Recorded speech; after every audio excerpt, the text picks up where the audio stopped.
Hi, and welcome to the Armor of God on the web. I'm your host, Adrian Davis, and what I want to talk to you about today is the rapid rise of socialism. It's every Western nation is grappling with socialism, and it's being paraded and being sold as something wonderful. And I want to ask the question, why?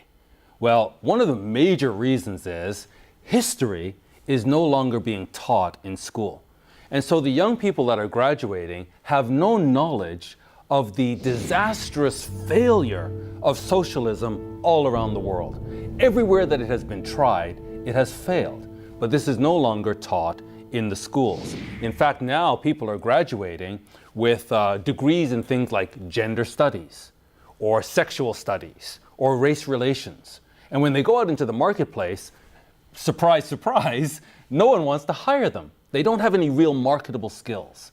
And so when they graduate with this burden of debt and they can't find a job, they're working in Starbucks or McDonald's, they're frustrated. And the notion that everybody should have equal wage and we'll just tax the rich and pay everybody a living wage, that sounds very attractive to them. They're seduced by this. And this is really why somebody like Alexandria Ocasio-Cortez, her Green New Deal, it's supported by young people. It sounds so attractive. She wants everybody to have a living wage.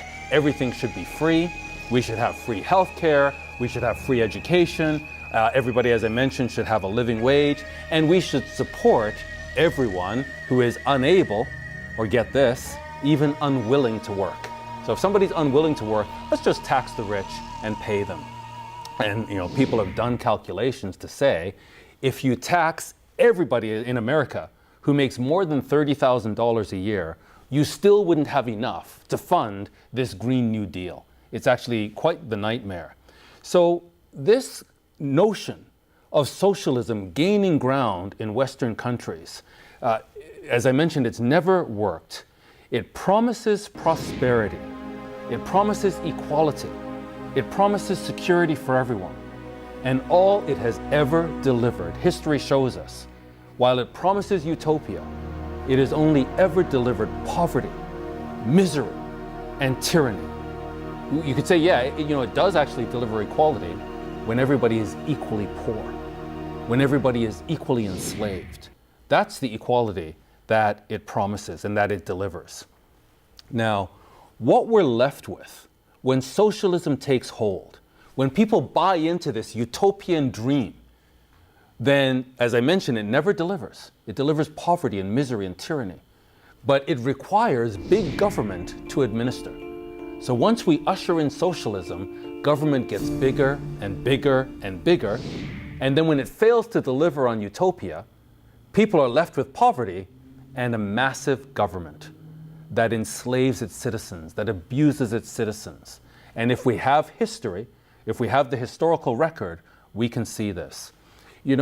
This side of the millennium, this side of the return of Jesus Christ, we can never, never have utopia. Mankind cannot deliver utopia. But when Jesus Christ returns, He, and only He, will deliver utopia. In Isaiah chapter 25 and verse 6, we see an indication of the world that's coming.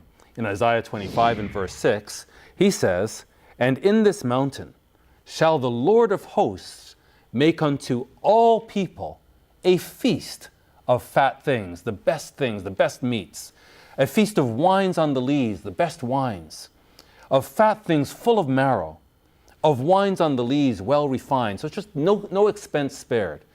It's going to be a massive feast for everyone, for all peoples.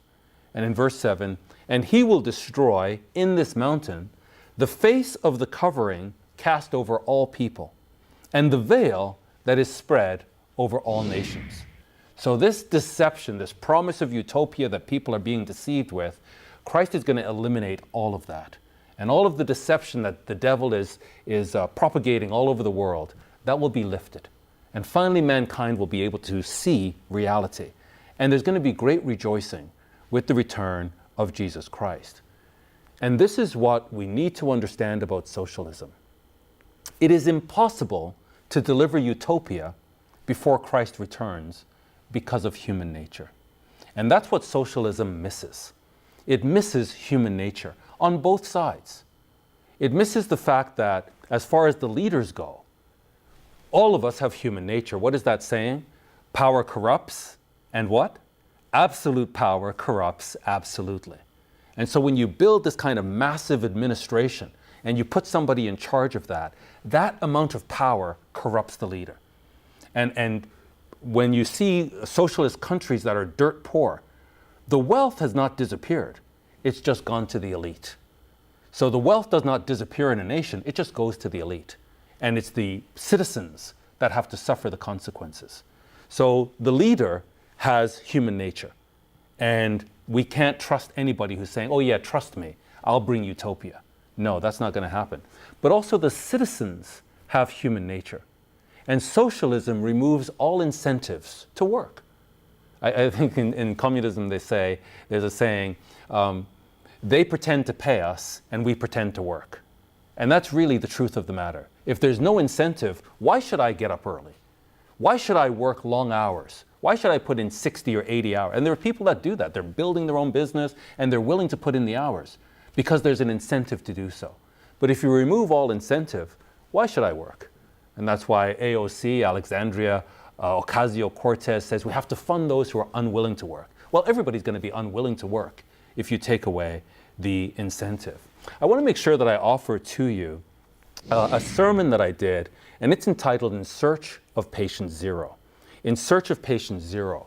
It goes into a lot more detail on this rise of socialism, rise of Marxism and communism in Western countries. And you can get this by simply going to our website at cgi.org. So just go to www.cgi.org. Also, if you want to get it right away, you can download our app from the iTunes Store. It's the CGI Digital Network. You'll find it on the iTunes Store, on the Google Play Store, and also on the Amazon App Store.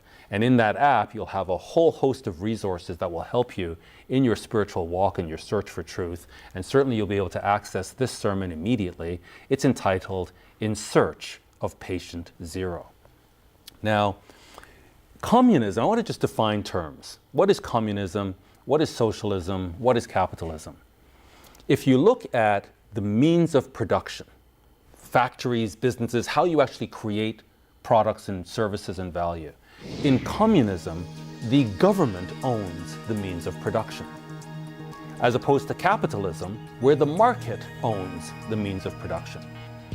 In socialism, the means of production can be owned by the market, but the means of distribution is owned by the government. That is, you can work, you can own your business, but when you are paid, how much you're paid is determined by the government. And usually that's carried out by inordinate taxes.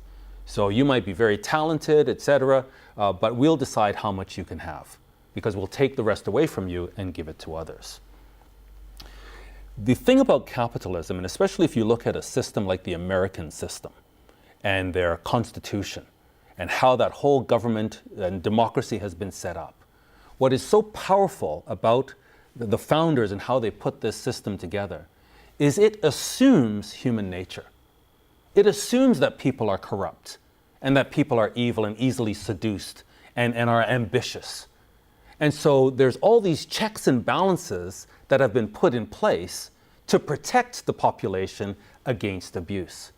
So it doesn't assume that mankind is good and we can trust our leaders. In fact, it assumes the opposite. And that's why capitalism has enriched and lifted people out of poverty more than any other system in the world. Now, I'm not saying capitalism is perfect. It's not. It has a lot of flaws.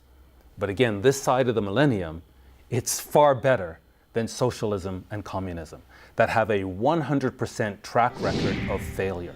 In Venezuela today, a country that is rich with oil, that the citizens should have benefited from this resource. In Venezuela today, you have people searching trash cans and eating out of trash cans, killing rats and dogs and eating rats and dogs. Today, this is a socialist country, and look at the failure. People lining up and fighting for powdered milk. An inflation rate of 1,000,000%, that whatever you buy today, 1 year from now, it'll be 1,000,000% more expensive. That is the failure of socialism. And every single country that socialism has been tried in, it has failed and it has brought nothing but destruction. So again, we have to understand this desire to work hard and to incentivize people to work hard. But then we might ask, what about the poor? Well, in God's system, you never see anything where you just tax people to death in order to look after the poor. In fact, what God expects is charity. And in Leviticus 19 and verse 10, there's an instruction to the wealthy. He says, "You shall not glean your vineyard, neither shall you gather every grape out of the vineyard. You shall leave them for the poor and the stranger. I am the Lord your God." So there's an expectation that if you have, you look after the poor, you leave something for the poor. In fact, in Acts 3 and verse 2, we see that a certain man lame from his mother's womb was carried, whom they laid daily at the gate of the temple, which is called Beautiful, to ask alms of them that entered into the temple. So every day they would bring this man and put him in front of the temple so that he could ask for charity. And people who were going to worship God saw somebody who was in need and they gave to them.